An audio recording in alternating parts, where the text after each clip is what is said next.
Sebelumnya, Assalamualaikum warahmatullahi wabarakatuh.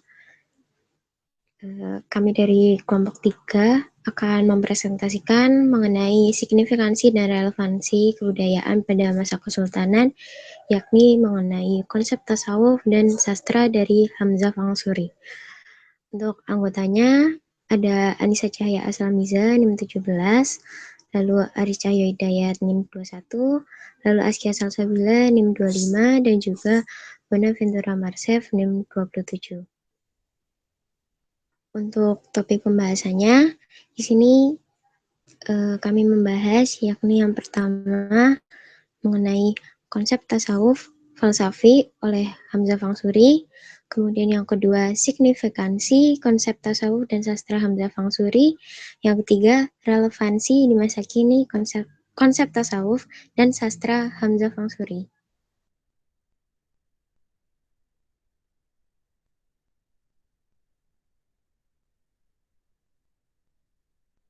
Oke, lalu yang pertama mengenai konsep tasawuf dari Hamzah Fangsuri. Hamzah Fangsuri memiliki konsep pemikiran yang dikategorikan dalam arus pemikiran sufistik. Hamzah merupakan salah satu tokoh penafsiran sufisme wahdat al-wujud yang bersifat sufistik filosofis, yang mana secara khusus pemikiran Hamzah ini dipengaruhi oleh Ibnu Arabi dan juga Al-Jili. Hamzah sendiri pada awalnya masuk anggota tarekat Qadiriyah di Arabia yang kemudian diikuti oleh banyak sarjana di Melayu Indonesia. Hamzah Fangsuri sendiri juga mengaitkan pemikiran-pemikiran ajaran sufinya pada para sufi dari Arab dan Persia, seperti Abu Yazid Al-Bustami, Mansur Al-Hajj, Fariduddin Attar, Junaid Al-Baghdadi, Ahmad Al-Ghazali, Jalal al-Din Al-Rumi, Al-Maghribi, dan juga Al-Jami. Di antara mereka, Al-Bustami dan Al-Hajj merupakan tokoh idola Hamzah Fangsuri dalam hal cinta dan makrifat. Ia juga sering mengutip pernyataan dan syair-syair Ibnu Arabi dan juga Al-Iraqi untuk menopang pemikiran tasawufnya. Lalu pokok pemikiran Hamzah yang paling terkenal ialah Wujudiyah. Wujudiyah sendiri merupakan suatu paham tasawuf yang berasal dari paham Wahdah al-Wujud Ibnu Arabi yang memandang bahwa alam merupakan penampakan atau taja'ali Tuhan, yang berarti bahwa yang ada hanya satu wujud, yakni wujud Tuhan, yang diciptakan Tuhan pada hakikatnya tidak mempunyai wujud. Paham ini pun nantinya akan mendapat kritikan keras dari Nuruddin Araniri yang menurutnya membawa kepada pemahaman bahwa alam sama dengan Tuhan, atau bisa disebut panteisme. Lalu Hamzah Fangsuri sendiri itu juga merupakan kaum sufi wujudiyah yang berbeda dengan kaum sufi ortodoks dan praktik sufistik kaum muslimin pada umumnya. Lalu untuk gagasan-gagasan sufistik Hamzah Fangsuri itu lebih menekankan pada sifat imanensi Tuhan dalam makhluknya daripada sifat transdensinya. Lalu adapun ajaran tasawuf Hamzah Fangsuri melalui pemikirannya, yakni yang pertama mengenai Allah. Allah adalah zat yang mutlak dan sebab dia adalah yang pertama dan pencipta alam semesta.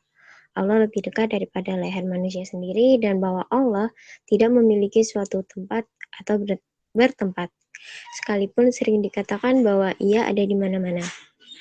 Hamzah Fangsuri juga menolak ajaran Prayanama dalam agama Hindu yang membayangkan bahwa Tuhan berada di bagian tertentu dari tubuh. Misal seperti ubun-ubun yang dipandang sebagai jiwa dan dijadikan titik konsentrasi dalam usaha untuk mencapai persatuan. Yang kedua, mengenai hakikat wujud dan penciptaan. Menurut Hamzah Fangsuri, wujud hanyalah satu walaupun kelihatannya banyak. Dari wujudnya satu ini, ada yang merupakan kulit atau mazhar kenyataan lahir, dan ada yang berupa isi kenyataan batin. Semua benda yang ada sebenarnya merupakan manifestasi hakiki yang disebut Al-Haq Ta'ala. Selanjutnya, Feng Shui juga mengabarkan wujud Tuhan bagai lautan dalam yang tak bergerak. Sedangkan alam semesta merupakan gelombang lautan wujud Tuhan. Pengaliran dari zat yang mutlak ini diumpamakan gerak ombak yang menimbulkan uap, asap, awan, yang kemudian menjadi dunia gejala. Itulah yang disebut sebagai ta'ayun dari zat. Kemudian segala sesuatu kembali kepada Tuhan yang digambarkan bagaikan uap, asap, awan, lalu hujan dan sungai, dan kembali lagi ke lautan. Yang ketiga, mengenai manusia. Walaupun manusia sebagai tingkat akhir dari penjelmaan, ia merupakan salah satu tingkat yang paling penting dan merupakan penjelmaan yang paling penuh dan sempurna. Ia merupakan aliran atau pancaran langsung dari zat yang mutlak. Hal ini menunjukkan adanya semacam kesatuan antara Allah dan manusia. Yang keempat, mengenai kelepasan. Manusia sebagai makhluk penjelmaan yang sempurna berpotensi menjadi insan kamil atau manusia yang sempurna. Akan tetapi karena ia lalai, maka pandangannya kabur dan tidak sadar bahwa seluruh alam semesta adalah palsu dan bayangan. Salah satu ajaran dan pandangan Hamzah Feng Shui yang banyak mendapatkan kritikan dan pertentangan adalah pandangannya mengenai Tuhan atau yang lebih disebut dengan panteisme. Hamzah Feng Shui memandang Tuhan yang maha mutlak dan maha sempurna. Dalam kesempurnaan itulah Tuhan mencakup segala-galanya. Jika tidak mencakup segalanya, maka Tuhan tidak dapat disebut maha sempurna dan maha mutlak. Pandangan Hamzah Feng Shui yang menganut paham panteisme itu juga nantinya akan ditentang oleh banyak tokoh Sufi Aceh karena dianggap menampilkan aspek tasbih penyerupaan antara Tuhan dengan makhluk, tapi juga menunjukkan adanya tanzi antara Tuhan dengan makhluk lainnya. Untuk selanjutnya bisa dilanjutkan oleh teman saya.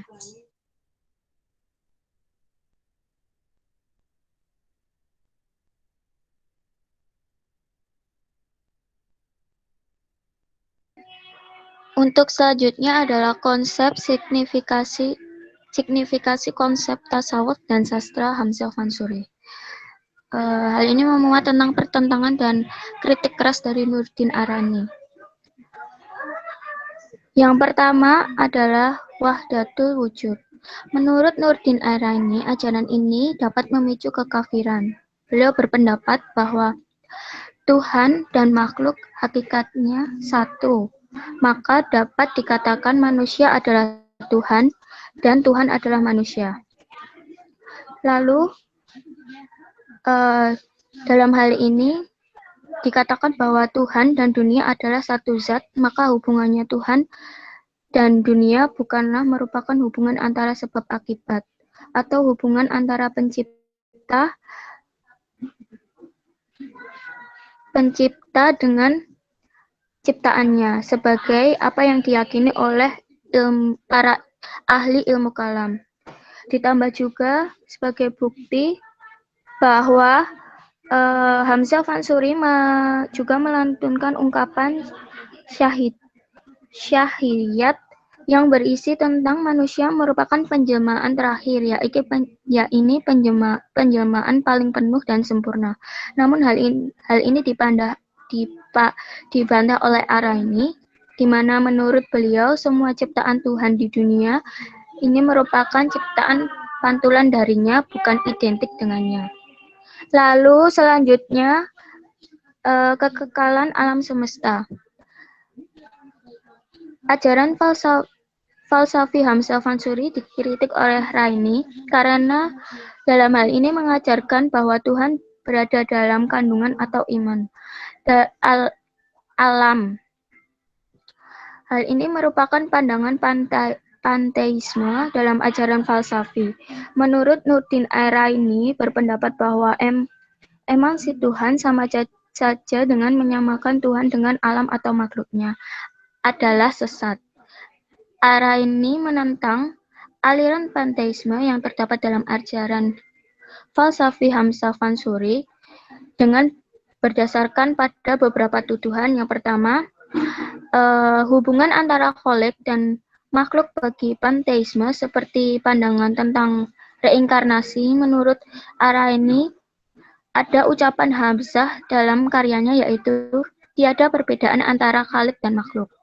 Lalu yang kedua, percaya bahwa Tuhan berada di dalam makhluk adalah sebuah pemikiran panteisme di mana dalam konsep wujudiyah di mana berpandangan bahwa Tuhan sebagai iman. Lalu yang ketiga, menganggap Al-Quran adalah sebuah makhluk.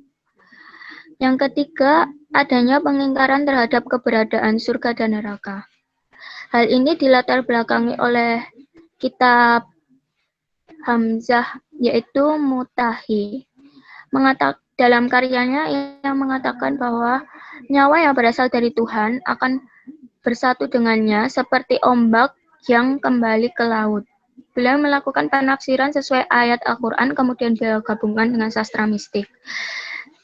Setelah itu beliau ajarkan. Namun dalam ajaran tersebut ditentang oleh Araini yang menyatakan bahwa ajaran ini bertentangan dengan suatu ajaran yang ada di Islam, di mana menurutnya ini merupakan pengingkaran antara surga dan neraka yang diajarkan dalam agama. Lalu yang keempat, nah untuk selanjutnya adalah signifikasi konsep tasawuf dan sastra Hamzah Fansuri. Dalam karya Hamzah Fansuri yang dihasilkan dari perjalanan religiusnya telah memiliki pengaruh besar, setidaknya tidak hanya di Aceh, melainkan di seluruh Nusantara. Karya yang dihasilkan diantaranya adalah Syarh Ashhin, Asyar al-Arifin, dan Muntahi. Karya lain dari Hamzah Fansuri berupa kumpulan syair, yaitu syair ikan tongkol, syair dagang, syair burung, syair pinggai, syair fakir, syair perahu, dan syair al-barhaq. Meskipun munculnya pertentangan yang ada, bisa dilihat bahwa karya-karya Hamzah Fansuri tidak lekang oleh zaman, di mana ia pada abad ke-17, kitab-kitab yang telah dibuat Hamzah Fansuri juga diterjemahkan dalam bahasa Jawa dengan paham wujudiyahnya juga.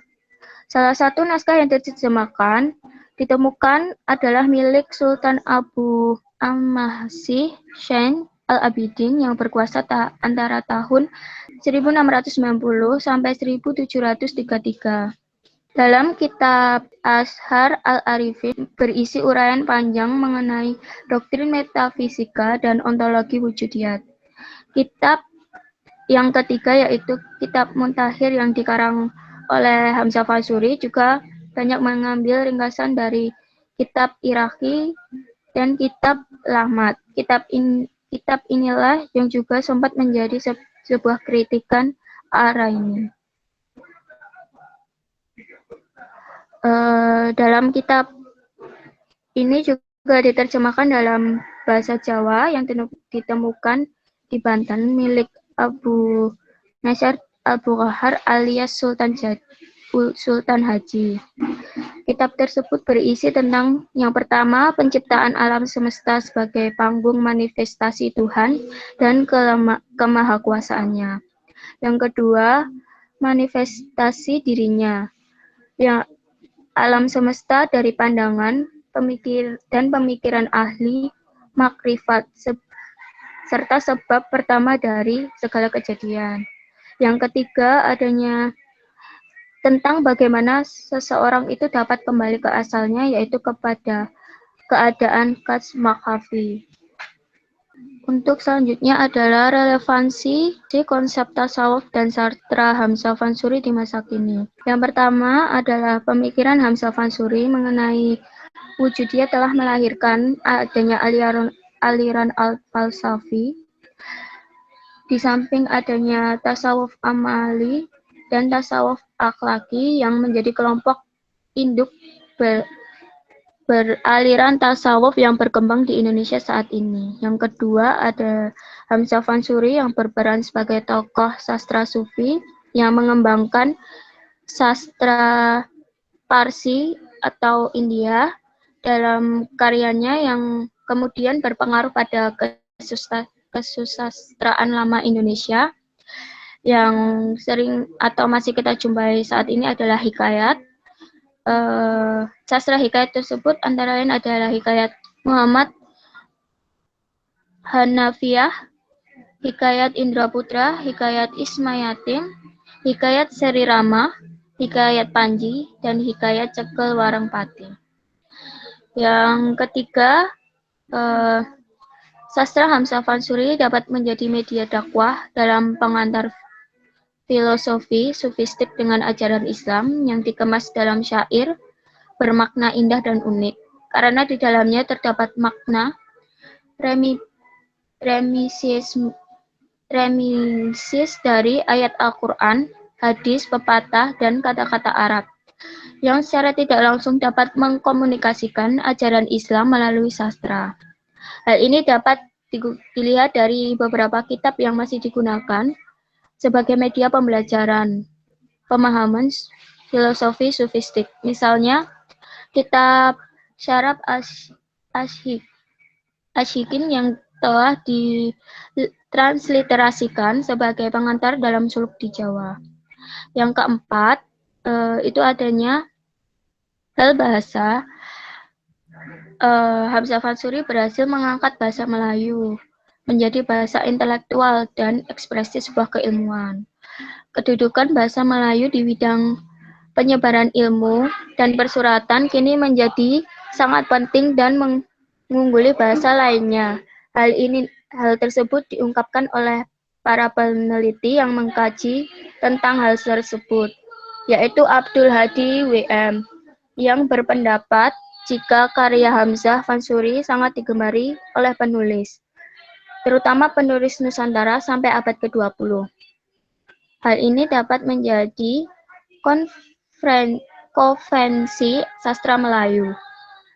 Karyanya tidak hanya dipakai untuk inspirasi penulisan syair tasawuf dan sastra tentang keagamaan, namun juga adanya aspek-aspek lain seperti syair, hikayat, kisah pelipurara, penulisan karya yang bercorak sejarah.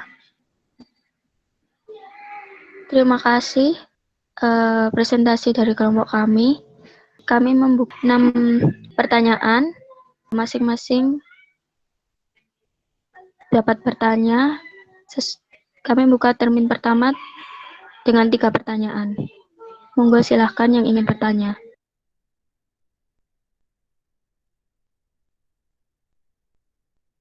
Izin bertanya, Mbak. Iya, silakan Mbak Anisaul. Ya, terima kasih atas kesempatan yang diberikan. Saya Nisal Fauzia, NIM 15, izin bertanya, bagaimana dampak dari pemikiran Hamzah Fansuri dalam pendidikan? Selanjutnya yaitu bagaimana aplikasi pemikiran Hamzah Fansuri itu dalam memperbaiki maraknya krisis tauhid atau keagamaan di era modern saat ini. Terima kasih.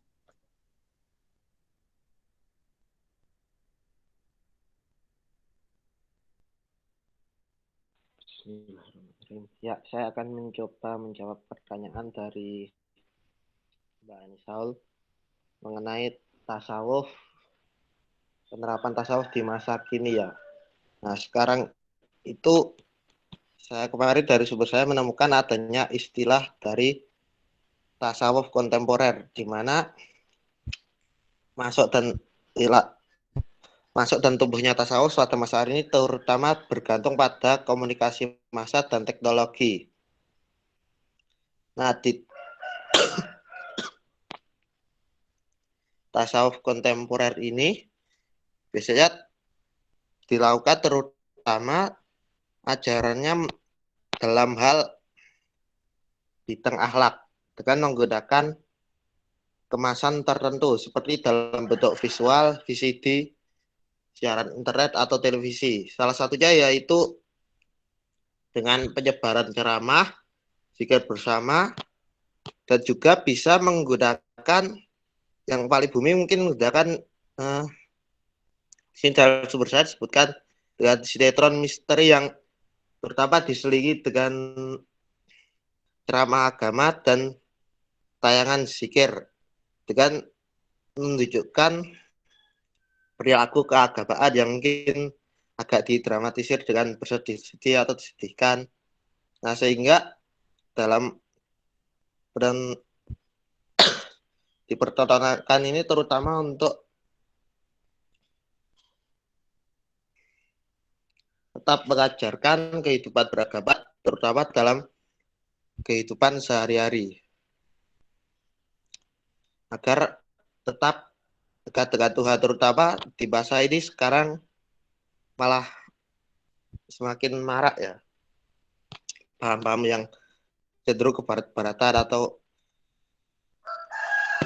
apa istilahnya condong ke barat, terutama dalam hanya memandang pengetahuan, sehingga perlu juga keseimbangan dalam mempertahankan spiritual. Jadi bisa melalui media massa. Seperti itu, Mbak. Apakah yang ditambahkan? Baik Mas Aris, itu kan tadi kan dijelaskan kalau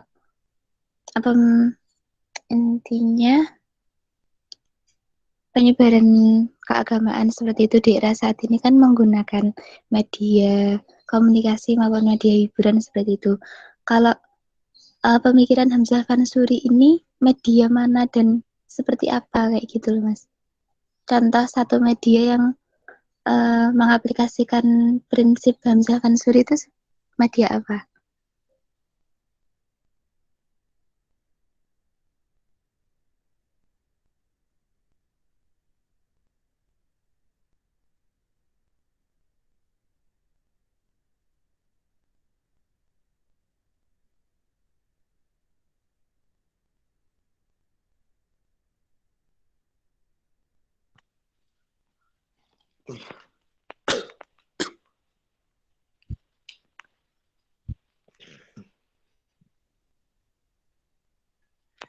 Kalau dari karya Hamzah Fansuri itu kan kebanyakan juga sastra ya, Mbak. Jadi bisa melalui kajian-kajian bersama, mungkin seperti melalui Zoom, atau ya biasanya ada yang mengadakan kajian bersama, mengkaji suatu kitab seperti itu melalui suatu pertemuan online, itu juga bisa. Kira-kira seperti itu. Atau melalui syairnya itu sebenarnya juga bisa disebarkan lagi melalui media massa. Mungkin ada yang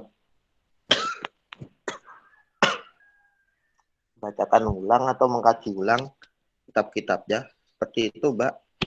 Dan di pesantren biasanya masih dikaji kebanyakan untuk hal pendidikan.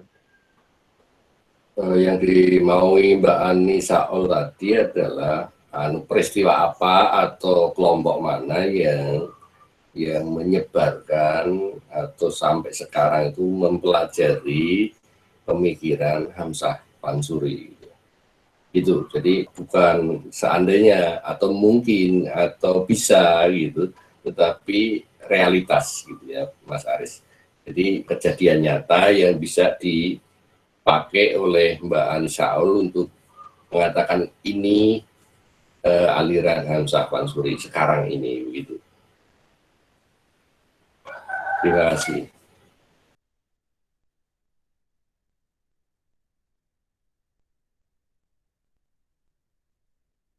Izin menanggapi Pak, kalau misalkan dari konsep tasawufnya sendiri itu, kalau untuk pada saat ini, itu kan kita tahu tadi ada 3 aliran kelompok induk di Indonesia kan, yang aliran tasawufnya itu tuh cukup besar, yakni yang falsafi, amali, sama akhlaki gitu Pak.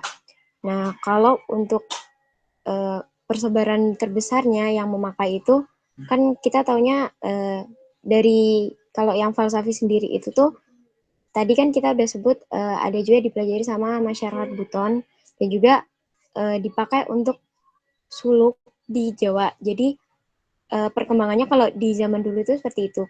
Lalu kalau untuk saat ini dari kelompok kami itu menemukan sumbernya itu kalau lebih sering dipakai yang tasawuf amali, Pak.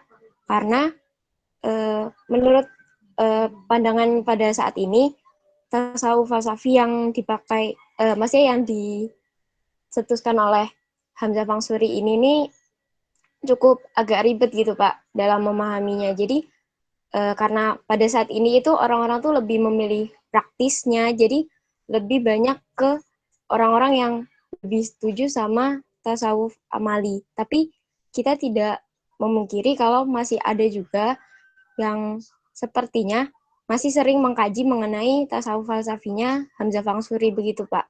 Soalnya dari karya-karyanya Hamzah Fangsuri juga itu tuh masih sering dikaji begitu, Pak. Kalau untuk dari sastranya sendiri, itu kita bisa melihat dari Buya Hamka, Pak. Soalnya dari syair-syair yang dibuat oleh Buya Hamka itu juga kan dia kayaknya kalau nggak salah terinspirasi juga dari Hamzah Fangsuri yang menggunakan atau kayak mengembangkan bahasa Melayu di dalam syairnya begitu, Pak. Jadi kalau untuk saat ini mungkin kita lebih ke kayak ngelihat dari sisi sastra-sastra yang ada gitu Pak. Silakan Mbak Ani Saul Fauziah menanggapi.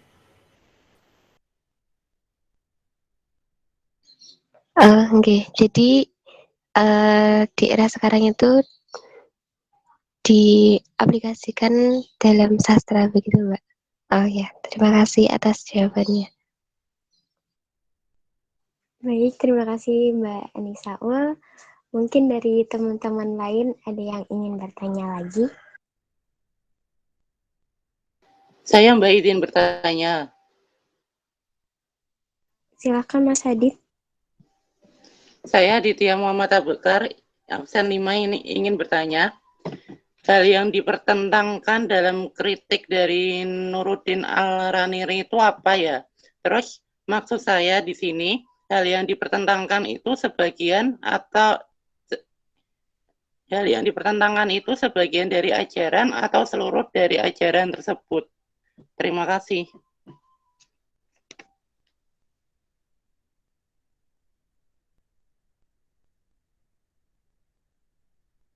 Baik, terima kasih Mas Hadid.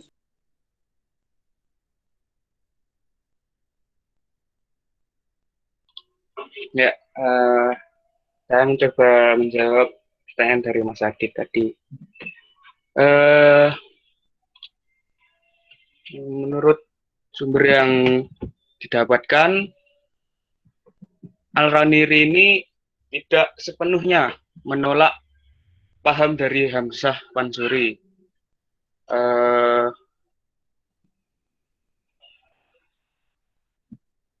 Al-Raniri sendiri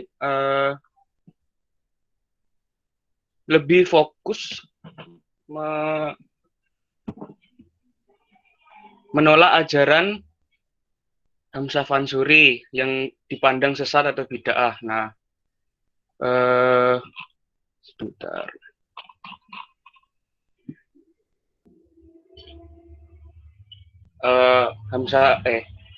Al-Raniri sendiri lebih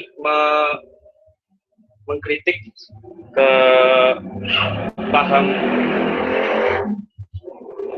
Fansuri tentang wahdatul wujud. Nah, menurut Al-Raniri, ajaran ini memicu kekafiran. Beliau juga berpendapat bahwa bila Tuhan dan makhluk hakikatnya satu, dapat dikatakan manusia adalah Tuhan dan Tuhan adalah manusia. Dan jika manusia berbuat baik atau keburukan, maka Tuhan turut serta di dalamnya. Di mana Hamzah Fansuri dan Syamsuddin Sumatrani yang merupakan tokoh memiliki pandangan wahdatul wujud yang mengajarkan sinkretisme antara Allah dengan manusia. Menurut beliau, hakikat dari zat Allah itu adalah mutlak dan la ta'ayun. Zat yang mutlak itu mencipta dengan cara menyatakan diri dalam suatu proses penjelmaan. di mana dapat disimpulkan bahwa Tuhan dan dunia adalah satu zat. Maka hubungan antara Tuhan dan dunia bukan merupakan hubungan antara sebab dan akibat, atau hubungan antara pencipta dan ciptaan, sebagai yang diyakini oleh para ahli ilmu kalam. Lalu Al-Raniri juga menentang tentang kekuatan alam semesta. Ajaran falsafi Hamzah Fansuri ini dikritik oleh Al-Raniri karena mengajarkan bahwa Tuhan berada dalam kandungan alam ini. Hal ini merupakan pandangan panteisme dalam ajaran falsafi. Menurut Al-Raniri berpendapat bahwa emanasi Tuhan sama saja dengan menyamakan Tuhan dengan alam atau makhluk adalah sesat. Al-Raniri menentang aliran panteisme ini.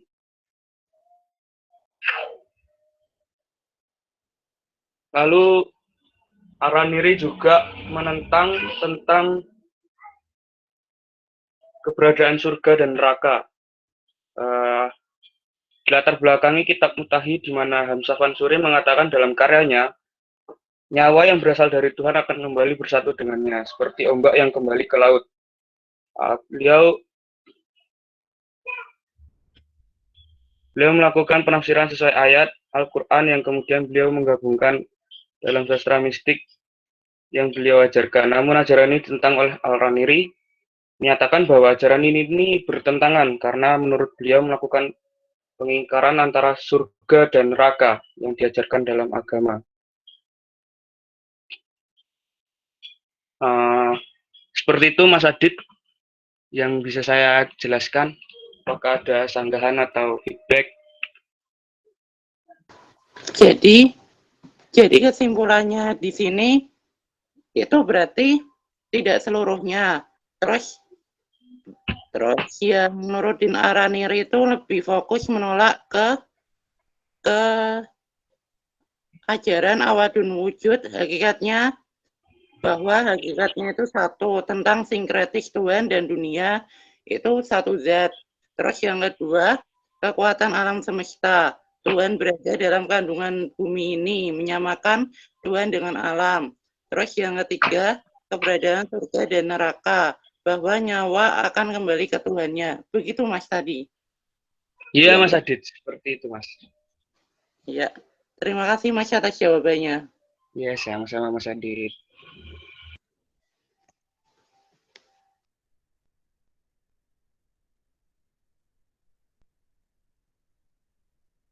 Baik, untuk teman-teman yang lain, jika ada yang ingin ditanyakan lagi, dipersilahkan. Saya mau bertanya. Iya, silakan Mas Adeli Aksel. Oke, perkenalkan saya Adelo Aksel, NIM K441902. Nah, kan tadi dikatakan oleh Mas Aris bahwa penyebaran pengaruh tasawuf oleh Hamzah Fansuri ini kan melalui sastra ya kan. Nah, kenapa tuh hal ini tuh bisa berhasil? Kayak faktor-faktornya kenapa dengan sastra ini berhasil mempengaruhi pemikiran orang-orang dan mengapa dan seberapa besar pengaruh penyebarannya itu dalam Nusantara sendiri. Terima kasih Mbak Askia. Baik, terima kasih Mas Aksel. Kalau ada yang ingin bertanya lagi, silakan.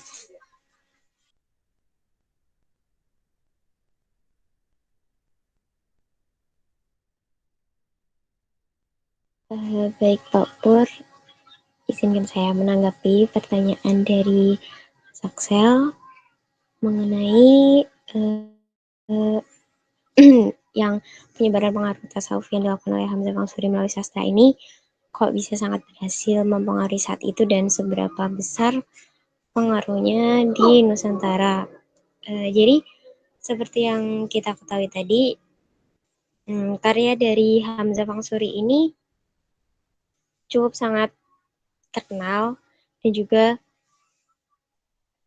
cukup sangat banyak ditransliterasikan. Jadi kayak yang tadi ada kitab Syaraf al-Ashikin yang ditransliterasikan menjadi pedoman dalam bahasa Jawa, yakni untuk mempelajari suluk. Lalu kemudian mengenai kitab Asrar Al-Arifin juga itu memiliki uraian panjang mengenai doktrin metafisika dan juga ontologi wujudiyah. Dan juga kitab Al-Muntahi yang memiliki banyak ringkasan dari kitab-kitab Al-Iraqi dan kitab Lamaat gitu. Nah, dari kitab-kitab yang dimunculkan oleh Hamzah Fangsuri saja itu kita sudah tahu gitu seberapa benar-benar kayak pada saat itu tuh orang-orang benar-benar tertarik dengan kajian tasawuf yang dicetuskan oleh Hamzah Fangsuri begitu.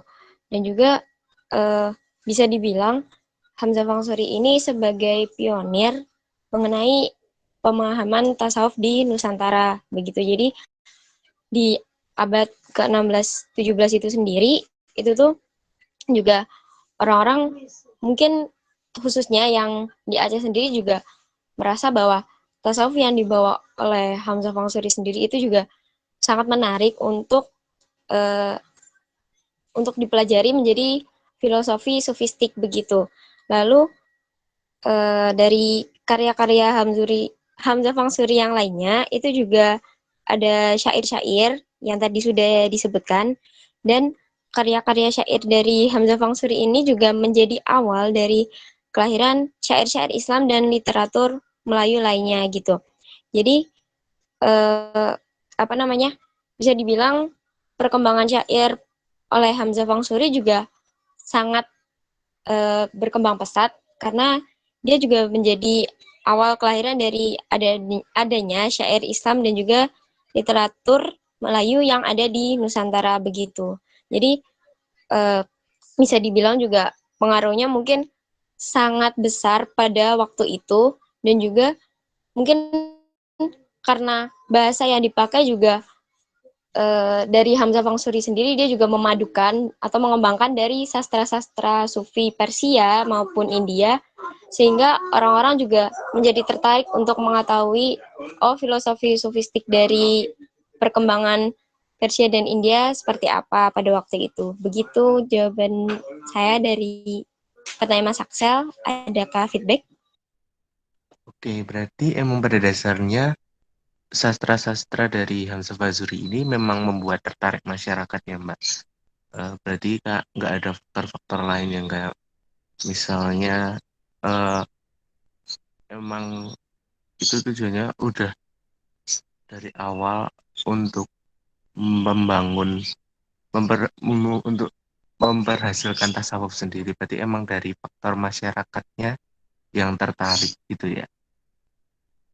Iya, bisa dibilang juga kan pada saat Hamzah Fangsuri menyebarkan ajaran tasawufnya di Aceh itu juga bisa dibilang belum ada saingan gitu. Karena Nuruddin Araniri sendiri itu juga baru datang atau baru mengkritik mengenai pemahaman Hamzah Fangsuri itu sekitaran tahun 1630-an.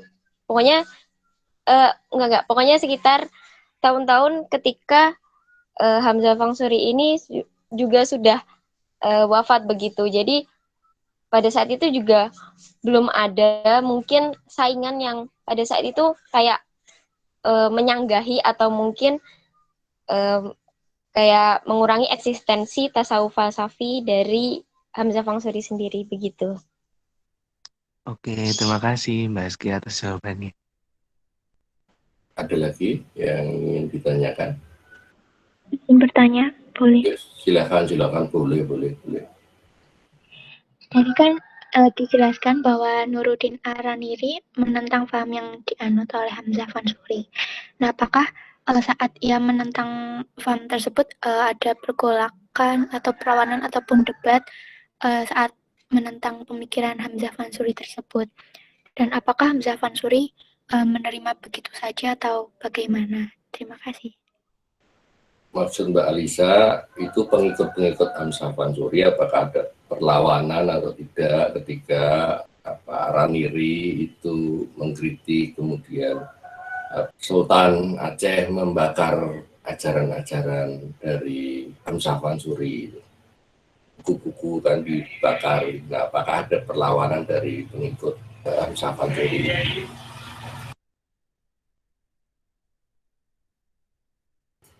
Silakan ditanggapi.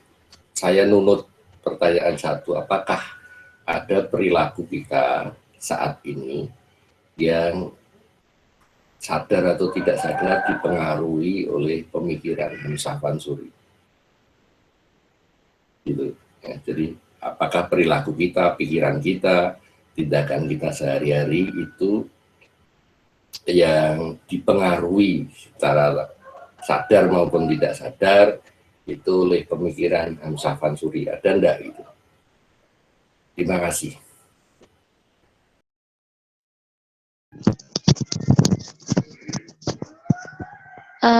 Saya di sini akan mencoba menjawab pertanyaan dari Mbak Alicia. Apakah ada pertentangan dari kaum-kaum dari Hamzah Fansuri? Menurut beberapa literatur yang kita baca, tidak ada pertentangan antara kaum Fansuri dengan Araini. Karena pada saat itu, Araini datang ke Aceh itu Hamzah Fansuri sudah tidak ada atau sudah meninggal pada abad ke-16. Dan pada saat itu masyarakat di sana menganggap Araini ini sebagai pembaharu tasawuf, ilmu tasawuf di sana. Jadi dan Araini juga disebutkan sebagai penasehat sultan pada masa itu dan orang berpengaruh di sana. Jadi menurut kelompok kami dan beberapa sumber yang kita baca, itu tidak ada pertentangan antara kaum dari atau penganut dari Fansuri dengan penganut paham dari Araini. Terima kasih. Apakah Mbak Alicia ada yang ditanyakan lagi? Berarti Araini itu ngeritiknya waktu Hamzah Fansuri udah meninggal gitu, Mbak? Iya, Mbak. Karena kemungkinan itu juga ingin menggantikan paham-paham yang ada di sana gitu. Kan dia juga tokoh berpengaruh di Aceh pada masa itu. Baik, terima kasih Mbak Aslamisi atas jawabannya. Ya, sama-sama.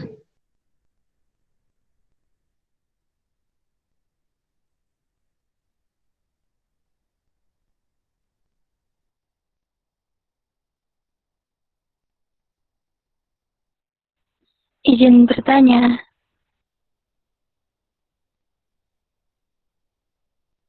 Silakan. Saya Anisia Syarani, absen 014. Tadi menurut Nuruddin Aranidi ini kan beliau cenderung tidak setuju kepada tasawufnya Hamzah Fansuri. Nah, begitu juga dengan beberapa ulama yang menganut Ahlus Sunnah. Salah satu tokohnya yang paling berpengaruh adalah Ki Haji Hasyim Asy'ari. Nah, lalu bagaimana pandangan dari kelompok Anda dalam menyikapi konsep tasawuf yang cukup kontradiktif ini? Begitu saja, Mbak Anissa Cahya.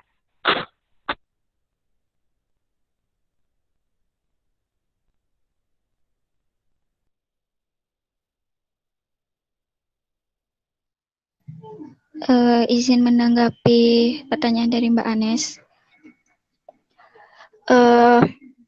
Menurut kelompok kami, permasalahan ini cukup menarik karena hal ini membuka mata kita, walaupun dalam satu ajaran agama pasti ada beberapa aliran yang berbeda, sehingga terkadang aliran tersebut membuat sebuah konflik agama. Tapi meskipun demikian, perbedaan tersebut kita sebagai umat harus bisa menghargai seluruh perbedaan dan menerima pemikiran orang lain. Pemikiran-pemikiran Hamzah Fansuri maupun Araini ada sisi baik dan ada sisi buruk. Kita bisa mengambil sisi baik dari pemikiran Araini maupun pemikiran dari Hamzah Fansuri tersebut sesuai dengan hati nurani kita. Itu menurut pendapat dari kelompok kami. Adakah yang ingin ditanyakan lagi, Mbak Anes? Baik, Mbak Anissa, berarti kelompok Anda memilih jalan netral gitu saja ya, Mbak, di tengah-tengah. Dalam artian menghargai pendapat satu sama lain. Iya, Mbak. Seperti itu.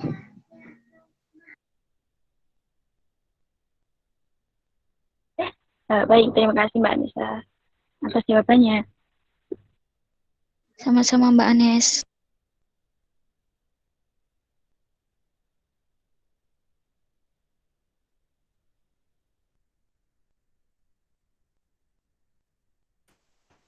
Yuk, silakan. Kok menengah Ya baik Pak, saya izin menanggapi tadi dari pertanyaannya Pak Pur ya. Mohon maaf kalau ada salahnya ya. Pak. Ini menurut kelompok kami saja gitu. Jadi kan tadi Pak Pur pertanyaannya kurang lebih kayak pemikirannya Hamzah Fangsuri itu, adakah yang sampai saat ini tuh kita masih kayak sering teladani atau kita lakukan gitu ya Pak. Kalau dari pendapat kelompok kami sendiri itu tuh dari ajaran-ajaran yang tadi kami sebutkan itu, untuk yang mengenai Allah itu kan Hamzah Fangsuri itu kan menolak ajaran perayaan nama yang membayangkan Tuhan itu ada di bagian tertentu dari tubuh gitu. Nah, menurut kelompok kami itu pada perkembangannya saat ini itu kita juga sebenarnya masih meyakini gitu bahwa Allah itu juga bukan ada di hanya titik-titik tertentu saja begitu. Kita juga sebagai orang Muslim sendiri juga mengetahui kalau Allah itu ada di mana-mana, Allah Maha melihat, dan juga Allah itu bisa lebih dekat daripada kita dan nadi kita begitu. Jadi kayak sebenarnya dalam kehidupan saat ini itu kita juga secara tidak langsung meyakini bahwa keberadaan Allah itu ada di mana-mana dan juga memang sedekat itu dengan kita dalam mengawasi kita begitu. Jadi untuk yang dalam hal ajaran mengenai Allah ini juga kita masih sering meyakini begitu. Untuk yang mengenai hakikat wujud dan penciptaan sendiri itu menurut kelompok kami itu tuh kayak kan di sini digambarkan itu kalau misalkan segala sesuatu kembali ke Tuhan itu digambarkan bagaikan uap, asap, awan, lalu hujan, dan sungai, lalu kembali ke lautan begitu. Jadi menggambarkan wujud Tuhan bagai lautan yang tak bergerak, sedangkan alam semesta merupakan gelombang lautan wujud Tuhan begitu. Menurut kelompok kami yang dapat kita ambil dari hakikat wujud dan penciptaan ini adalah bahwa penggambaran dari makhluk sendiri itu tuh digambarkan kayak kita ini uap, asap, awan yang ada di gelombang lautan wujud Tuhan begitu. Dan juga Tuhan yang digambarkan sebagai lautan dalam yang tak bergerak ini tuh diberarti kalau nantinya segala makhluk yang berada di itu tuh pada nantinya juga akan kembali ke lautan yang dalam artinya kita kembali kepada Tuhan. Maksudnya itu kayak kita kembali ke akhirat begitu. Kayak jadi apapun yang diciptakan sama Tuhan nanti akan kembalinya juga kepada Tuhan begitu. Dalam artian di sini walaupun dalam perwujudannya mungkin bisa saja digambarkan oleh Nuruddin Araniri itu tuh kayak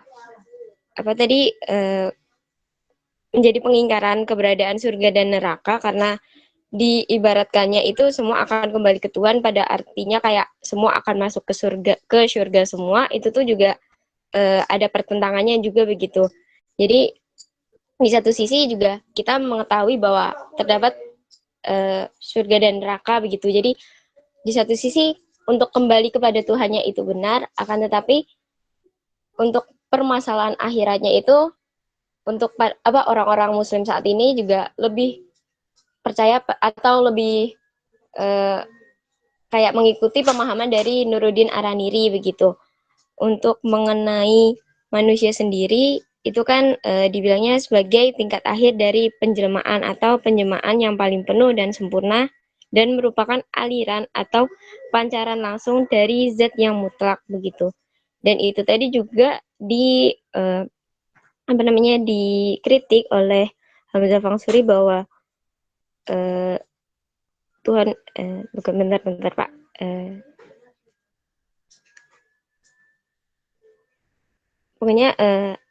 Pokoknya dari Nuruddin Araniri sendiri itu bilangnya bahwa makhluk itu tuh bukan sebagai penjelmaan begitu. Jadi bentar Pak. Jadi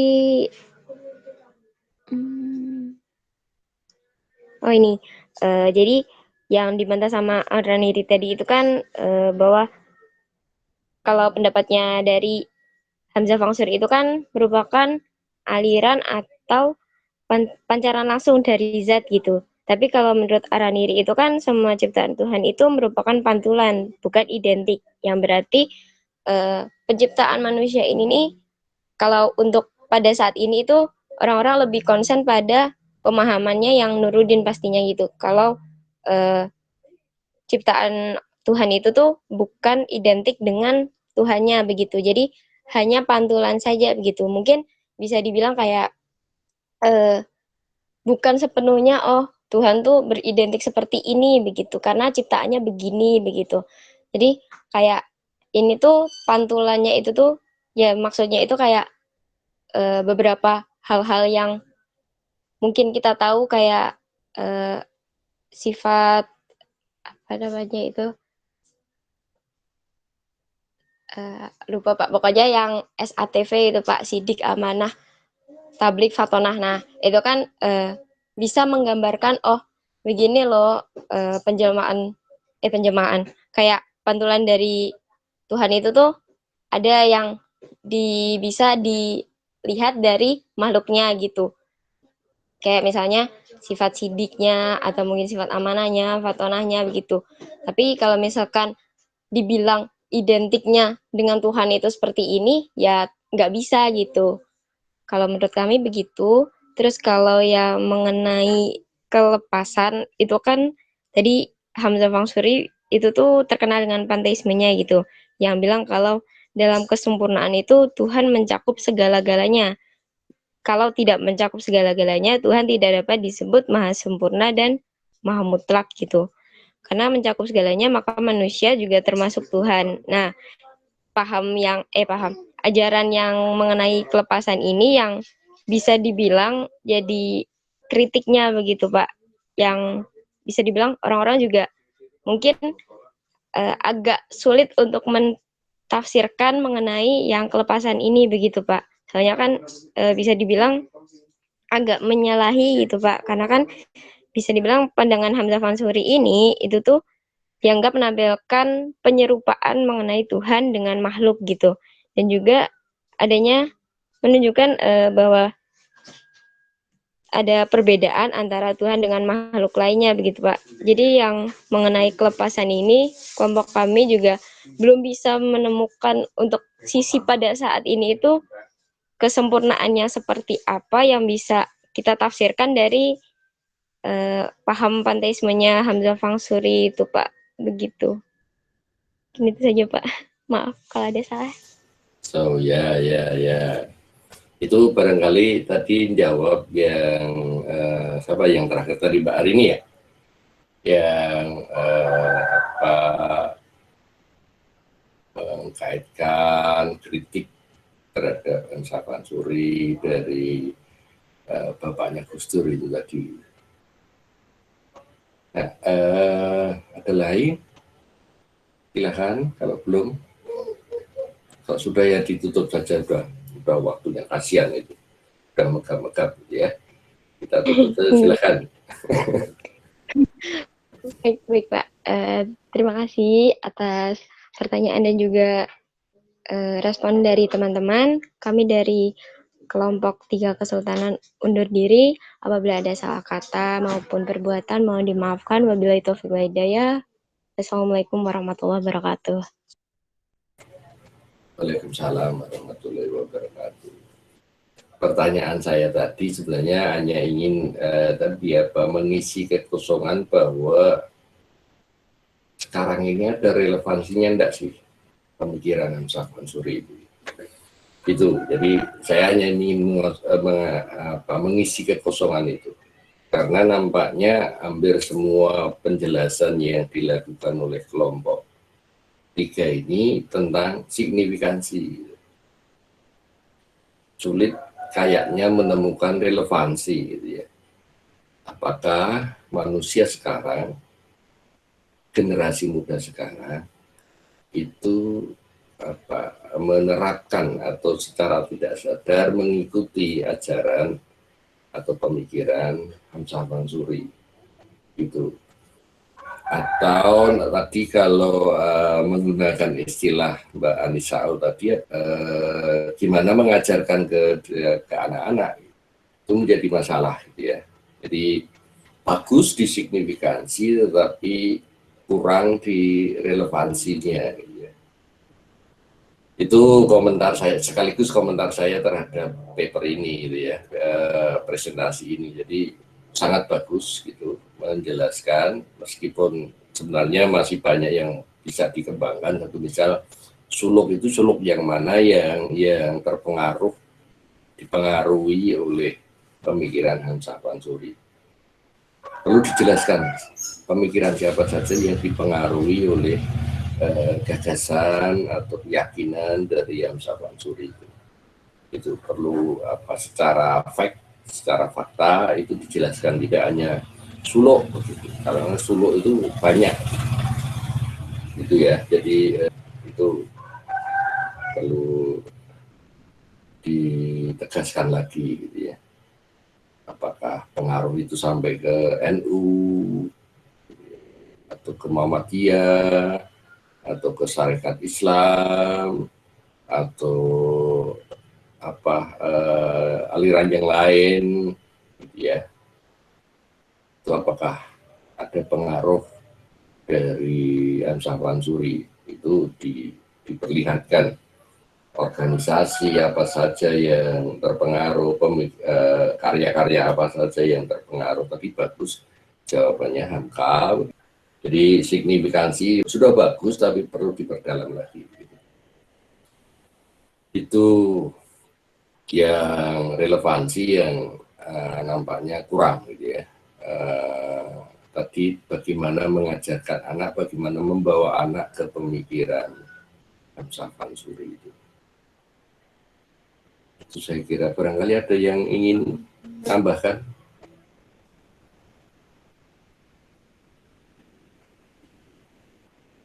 Oke, kalau tidak sebenarnya ini sudah saya singgung ketika membahas tentang nilai religi itu ya.